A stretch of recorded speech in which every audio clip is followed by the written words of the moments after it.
Welcome back to Final Fantasy IX. We're climbing the Cleyra tree still, and we're almost done. Hooray! This tree is full of sand. It's leaking, you! That is a fucked up world. These trees grow on sand? Trees made of sand. A tree can grow on sand, it's just not easy for It bleeds sand. Man, the game really does take advantage of having that little exclamation point to let you know that you found something at this point, because, you know, you just run around and you've got all these treasures hidden in little crevices and stuff that you otherwise wouldn't think to search. Yeah, but don't you feel so giddy when you see it up here over your head, though? Yeah, it's actually a good thing, because in Final Fantasy 7 and 8, when they wanted to have a treasure or a draw point hidden around somewhere, they'd have to put it somewhere where you could visibly see it. And, like, in Final Fantasy 7, the treasure chests would, like, glitter, you know? They would have a shine to them so that they would catch your eye. They're all made of aluminum. Yeah, and in Final Fantasy 8, I don't think there were treasure chests, but there were draw points, which were like these purple magical light things. So those would catch your eye. The treasure chest budget was very low. Yeah, it's just apart from certain things that were hidden in the environment, like timber maniacs and whatnot, they didn't really do much in the way of hidden treasures, but they brought hidden treasures back here. And they're all in, like, treasure chests that you just... Yeah. It's not like in Pokemon where occasionally they'll just be a random item that you can't ever see for some reason. On the floor, yeah. But the thing about the treasure chests is sometimes they're visually hard to see, or sometimes they're actually not visible at all.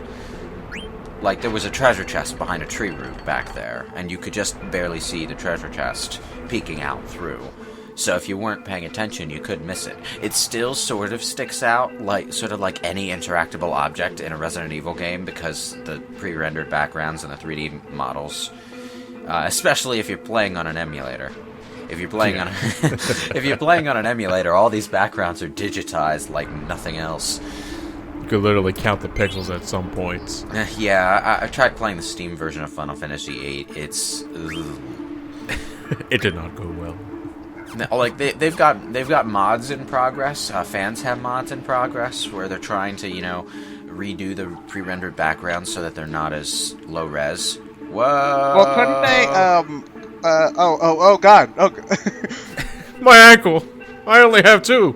You know, quicksand apparently isn't really like. It's not like that. Although that's actually more of like a sand pool. Sand trap. Yeah. Yeah, whirlpool. Sand pool.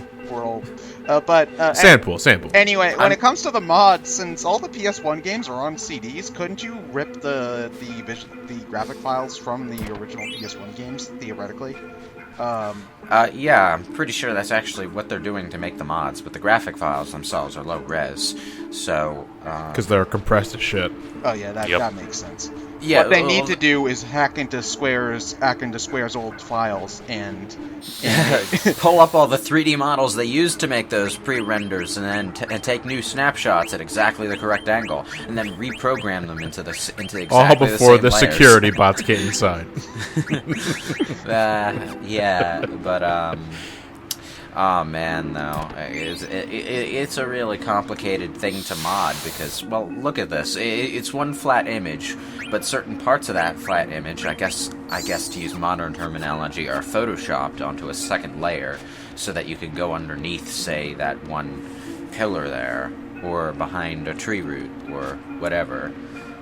By the way, just say about 50 comments here. If anyone's wondering why I sound a little different, it's because I'm using the studio mic for this session because my headset snapped. Okay, so what the hell is this place doing being all fancy and stuff after we just had a horrible desert area? For the record, I hate sand. Insert the rest of the Star Wars, the too. tornado was a defense mechanism. Oh, okay. Oh, Yeah. so they actually have, like, an explanation for it. Shit. Yeah. Well, Burmecia is sort of isolationist, as far as I know, but the gimmick to this country is that they have weather like perpetual weather things going on. Like Burmecia, the main kingdom city, is always being rained on. And here, the tree, Cleyra, is surrounded by a tornado wall. Just so you know, take the tour because it'll tell you the exact route you want to go later on. Yes. You know, Well, it's a good thing I took that tour. You know, I'm slightly curious about these weather phenomena, actually, because, well, we've only got wind and water here, obviously, but I'm wondering if, like, at some early point during Final Fantasy IX's development, they had the elemental crystals involved. Yeah, or at least they would continue the homage to them. Well, crystals Wait, do don't play they- a part in the game's plot, though. Later down the road, and Yeah, that's like- only one Yeah. crystal. At the very, very end, like, really out of nowhere, they have a crystal that's, like, the source of all creation, sort of like Final Fantasy XIV, actually. But, you know, they don't really do anything with crystals before that. In a way, they still do that in some sort of sense, because later down the game, and really jumping the gun here, we're going to fight the 4 elemental archfiends. Yeah. Lich, was it Marilith, or Carrier, Final Fantasy 1, Tiamat, and the Kraken. And those, I think, represent the crystals, so Yeah. I guess pretty much. close but, enough. But you know what? You know what's funny about that? Okay, you only actually fight one of them.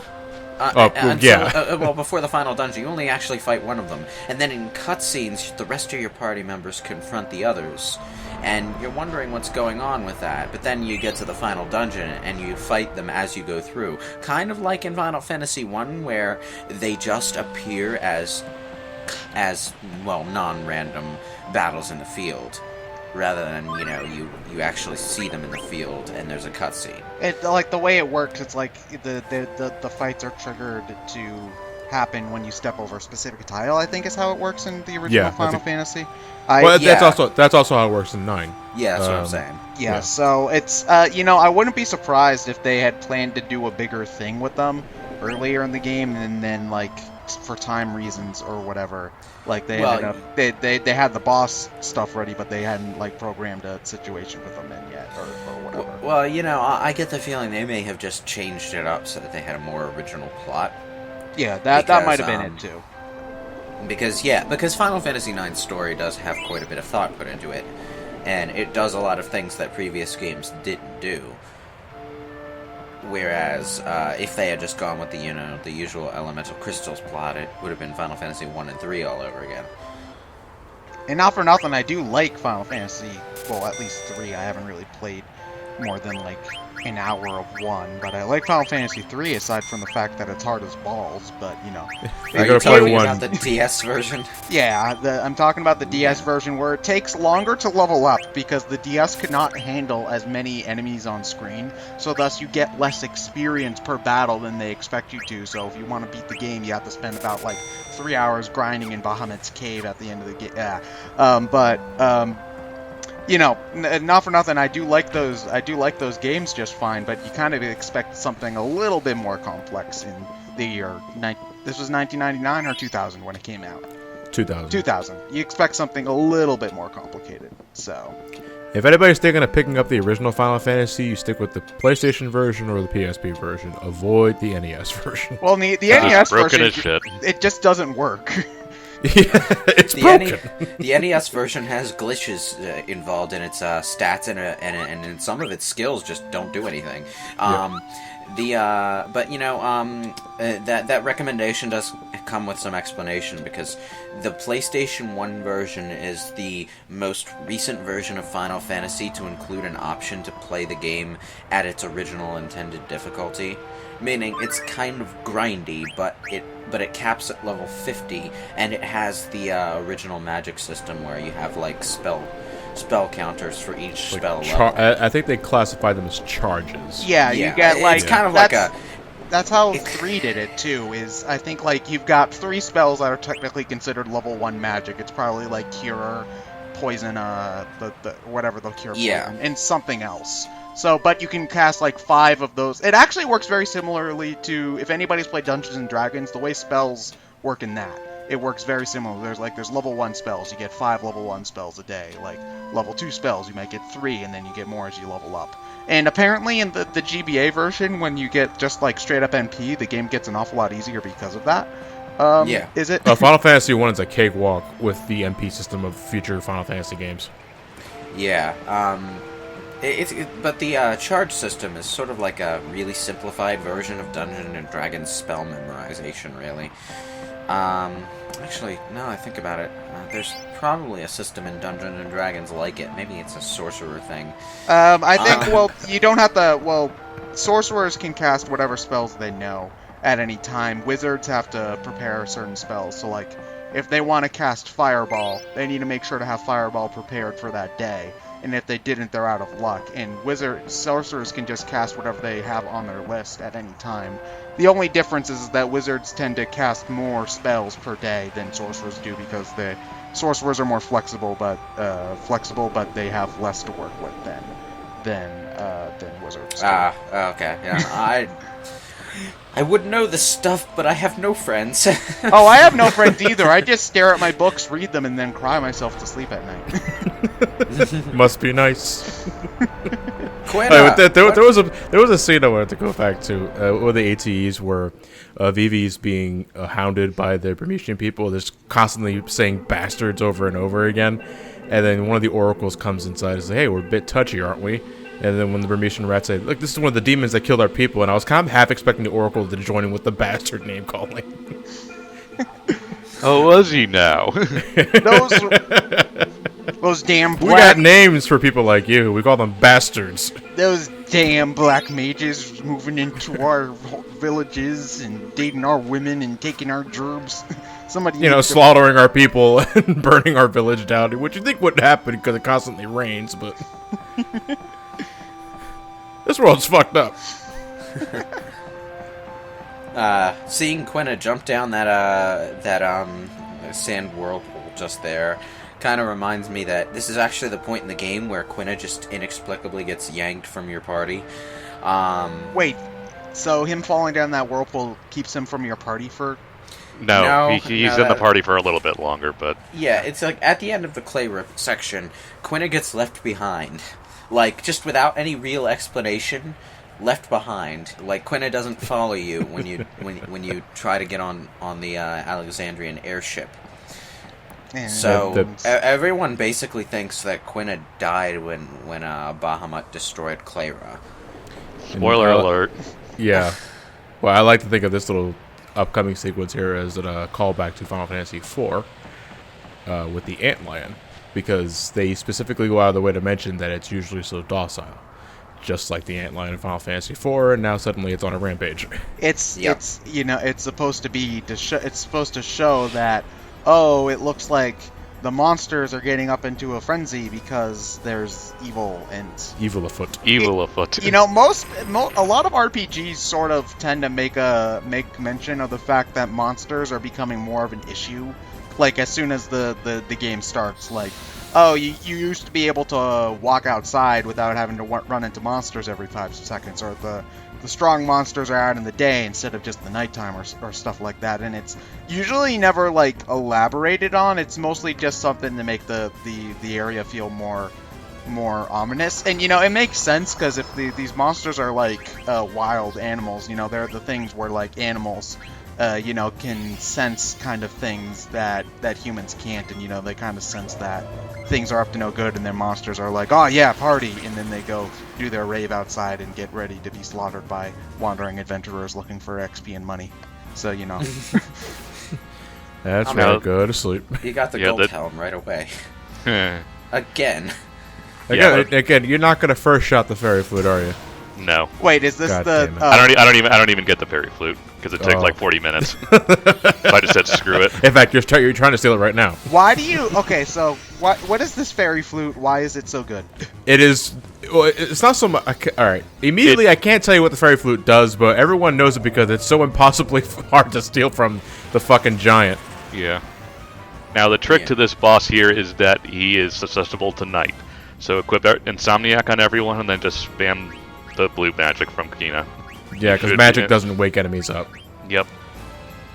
for some odd fucking reason in Final Fantasy. I don't get that. Well, You know- getting whacked on the head by a major staff that does like 3 damage. Ow, man, that'll wake you up. But a fireball doesn't. no, Yeah. because like it's warm and toasty. If someone set me on fire while I was sleeping, I'd feel that shit. I think the logic is that physical damage jostles the body more, but you So know, does a fireball. well, fireball burns. but it Lightning strike. Oh, that's okay. You see, that's Actually, no, why no. Samus was able to lose. Holy shit! That God. I'm going to say lightning strike probably would not wake you up. It would probably actually, just kill you. But In the realm of Final Fantasy. but physical. Well, I'm not saying that the logic really holds up when you think about the details of the spells, but a physical strike would physically, Hurt. it would physically force your body to react, whereas fire, it burns, but it doesn't push anything or force anything to move. If that makes any sense. It's magic. Nope. Ooh, that's my explanation. Lightning, I'm going to say, is kind of a rocky proposition though, because it would make your muscles all spasm and stuff. So yeah, you would be moving. if Not you to got hit mention by that it lightning. would. Not to mention, assuming that you could survive a lightning strike. Lightning, Well- your brain runs on electrical charges, so it would fuck up your brain for at least a couple seconds. But- Yeah. I don't have first-hand experience with getting struck by lightning, but it And I has hope some- neither of us any do. So. I've come close, but Oh. It's just lightning has some funky effects on consciousness and the way your body can move and stuff. So I'm not really sure whether that would help you wake up or keep you asleep. Well, again, 9 times out of 10, it just straight up kill you. So Thank God we have HP bars in this universe. It's always that one.